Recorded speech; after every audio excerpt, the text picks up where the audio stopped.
I think we live in a kind of...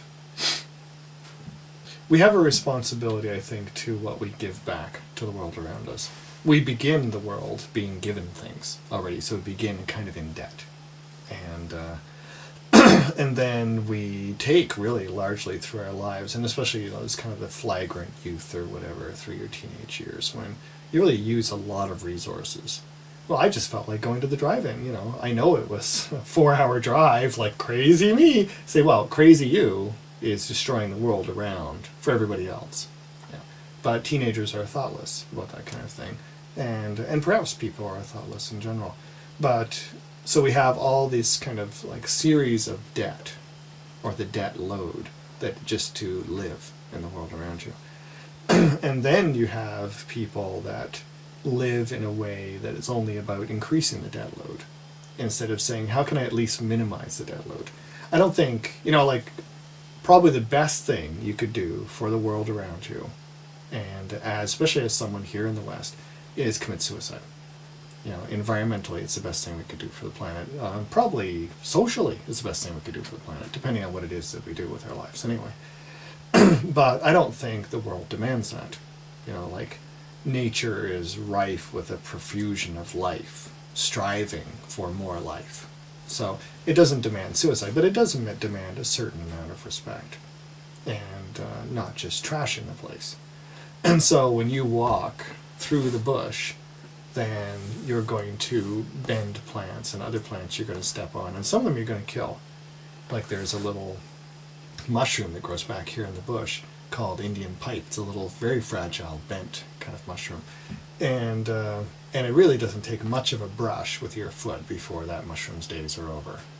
And so, but that, you know, in the broad scheme of things, that's a fairly understandable destruction, because you are trying to get from one place to another in the bush or whatever, and you're not willfully destroying. But there are people who, when they walk around, like purposely destroy. They snap off branches for interest, or to keep their fingers busy, or for curiosity. And then when they build a fire, they build it huge, because a huge fire is more fun and it's more exciting or whatever. You know, I was filming a movie and I wanted to explode something. You know, say, well, that all has ramifications, like all those kinds of actions that we do. The single most damning action I think that we can make is having a child.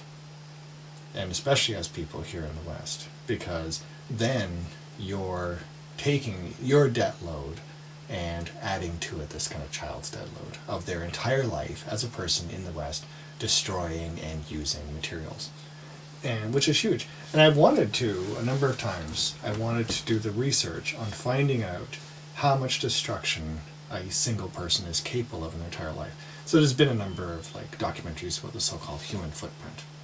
And but the human footprint usually focuses on food, you know, some consumer items. Like, it doesn't take what the entire footprint is.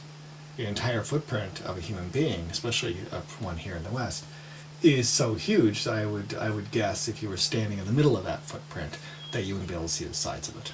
You know, the curvature of the Earth would be beyond the edge of the footprint. But I couldn't find the actual stats on that. I wanted to find out how many buildings in downtown you would have to blow up to equal the footprint of having a child.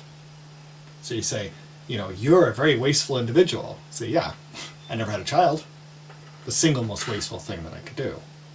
And I was out at this so-called Narcissus snake pits, which is a very unusual geological formation in Manitoba, which is limestone caves, and the snakes actually can't winter in the north, but they go into these caves and winter there, even though it's far north of their range, and then they come out in the spring, so there's like thousands of snakes all around. And I was up there with my friend, and we're walking along, and there was this guy and his wife, I presume, and 5 kids that all kind of looked like them, and I presumed all belonged to that same family. And I was like, what the hell? That was my first thought. I said, I thought that, you know, you are destroying my world.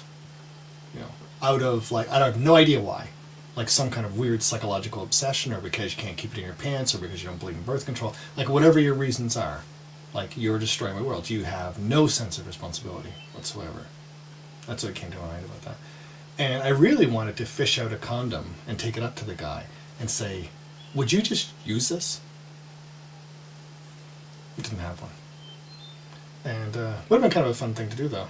Because I think the confrontation is always good and fun. But also it would be interesting for him. You know, he'd get his little anger dance at first. You know, anyone with 5 kids has got anger, I'm sure. Anyway, so his little anger dance at first, and then he would, I think, maybe think about that, and he would tell other people the story, and they'd look around at his kids and say, yeah, that guy had no right to do that. And yeah, it was ridiculous, but I didn't do it anyway. I didn't have a condom on me, and it's very hard to pull out something else, you know, and pretend it's a condom, you know, like a package of gum. Could you just use this? It's like, what, I got bad breath, and you could see that from 200 meters away? It's like, no, it's very tough to do that. You really have to have the condom itself. Nothing else carries that same weight.